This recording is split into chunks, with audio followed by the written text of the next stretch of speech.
मैं तो ये कहूँगी कि बहुत ही अहिंसक घटना हुई है।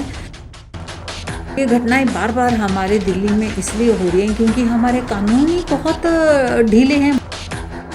जब तक इसको फांसी नहीं मिलेगी हम महिलाएं चुप बैठने वाली नहीं हैं। जितने भी दिल्ली के ये क्रिमिनल्स हैं उनका रिकॉर्ड पुलिस के पास होता है। उनको उनकी टीम जो है उस पर सख्त नज़र रखी जाए। जब तक हमारा कानून सख्त नहीं होगा, जब तक इन क्रिमिनल्स को हैंग टू डेथ नहीं होगा, तब तक ये क्राइम कम नहीं होगा। मैं तो ये कहूँगी कि बहुत ही अहिंसक घटना हुई है और ये घटनाएं बार बार हमारे दिल्ली में इसलिए हो रही हैं क्योंकि हमारे कानून ही बहुत ढीले हैं, बहुत लंबा टाइम लेते हैं। अब पीछे देखिए निर्भया केस को 7 साल हो गए, उसके बाद उनको सज़ा मिली और वो भी निर्भया की माँ आशा देवी बहुत स्ट्रांग लेडी थी, उन्होंने बहुत स्ट्रांगली फाइट किया, इसलिए जाके उनका वो हुआ, निपटारा हुआ। अब ये लड़की देखिए, आप 12 साल की लड़की जिसका रेप हुआ है, इस क्रिमिनल को जिसका नाम कृष्ण है, जब तक इसको फांसी नहीं मिलेगी हम महिलाएं चुप बैठने वाली नहीं हैं। और हम चाहते हैं कि जल्दी से जल्दी इस लड़की को न्याय मिले, जल्दी से जल्दी इस पे कोई केस वगैरह कोई कार्रवाई नहीं होनी चाहिए, सीधी एक कार्रवाई होनी चाहिए, हैंग टू डेथ।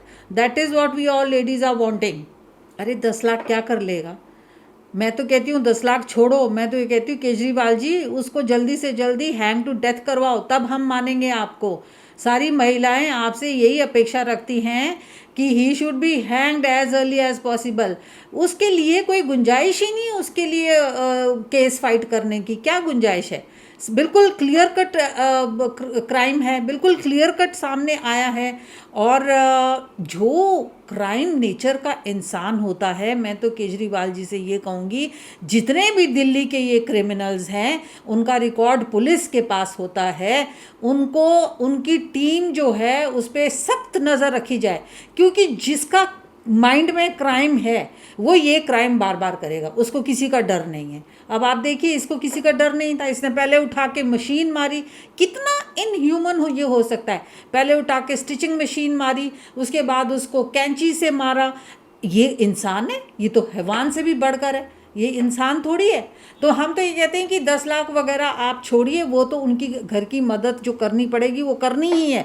उसके अलावा इस क्रिमिनल को जल्द से जल्द पकड़े, क्योंकि जितने भी ये क्रिमिनल्स हैं अगर इनको ठीक समय पे सज़ा ना दी जाए, अगर इनके केस लटकाए जाएं, तो इनके मन में ये कहीं ना कहीं विश्वास पैदा हो जाता है कि हम बच जाएंगे, क्योंकि मेरा केस फलाना वकील लड़ रहा है, क्योंकि मेरे लिए कहीं ना कहीं से संवेदनशील आ रही है। कोई भी संवेदनशीलता इनके साथ नहीं होनी चाहिए, किसी की भी नहीं। और जो वकील भी इन ऐसे लोगों के जो केसेस लड़ते हैं, मैं कहती हूँ उन वकीलों को भी कोई जाके समझाए। हम महिलाएं उन वकीलों को समझाएंगी कि भाई तुम इनका केस लड़ते हो। जैसे निर्भया का केस जिस वकील ने लड़ा था, मैंने तो उनको पर्सनली जाके बोला था कि तुम क्या कर रहे हो, तुम्हारे घर में बेटी नहीं है, तुम बार बार इसके केस को डेफर कराते हो, बार बार इसके जो उसका सज़ा थी उसको डेफर कराते हो, कर क्या रहे हो? मैं तो उनसे भी जाके बोला था पर्सनली जाके।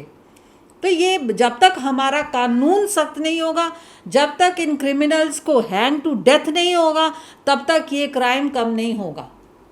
आपके हिसाब से कब तक लड़कियां सेफ महसूस कर पाएंगी? तब तक सेफ महसूस कर पाएंगी जब उनको इस बात का एहसास होगा कि हाँ, इनको पकड़ा जाएगा, इनको मारा जाएगा। ऑटोमेटिकली जब इनको पकड़ के मारा जाएगा, कोई इनको बचाने वाला नहीं होगा, लड़कियां महसूस करेंगी सेफ। हाँ, ये बात ज़रूर है कि आप 100% राम राज्य नहीं ला सकते। 100% राम राज्य लाने के लिए अभी समय है, लेकिन अब तो राम हमारे अयोध्या में आ गए ना, अब तो आएगा राम। आप भी एक बिटियां हैं, आप भी अब ये सोचिए कि सेफ़ हैं। लेकिन केजरीवाल जी से ये मैं ज़रूर कहूँगी कि इस केस में देरी ना करें, डीली डाली ना करें, इसको जल्द से जल्द हैंग टू डेथ करवाएं। Thank you.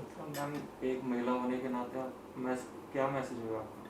मेरा मैसेज ये होगा, एक तो मुझे ऐसा लगता है कि थोड़ी बहुत हमें अपनी सेफ्टी का बहुत ध्यान रखना पड़ेगा। हमें बहुत इस बात का, माँ बाप को भी ये शिक्षा देनी पड़ेगी अपने बच्चों की, जब बेटा आप अकेले घर में हो दरवाजे वगैरह बंद रखिए। आप मानेंगे नहीं, इस इंसिडेंट के बाद मैंने भी अपने दरवाजे में कुंडी सारा टाइम 24 घंटे लगानी शुरू कर दी है। नहीं तो हम सीढ़ी से नीचे उतरते थे तो हम इतना केयरफुल नहीं रहते थे। तो ये अपनी सेफ्टी का भी ध्यान रखना है। और मुझे ये शिक्षा देनी है सब बहनों को कि किसी ने डरना नहीं है, आवाज़ उठानी है, खड़े होना है मिलकर, और ऐसे क्रिमिनल्स को सज़ा दिलानी है। जब तक सज़ा नहीं होगी हम चुप नहीं बैठेंगे।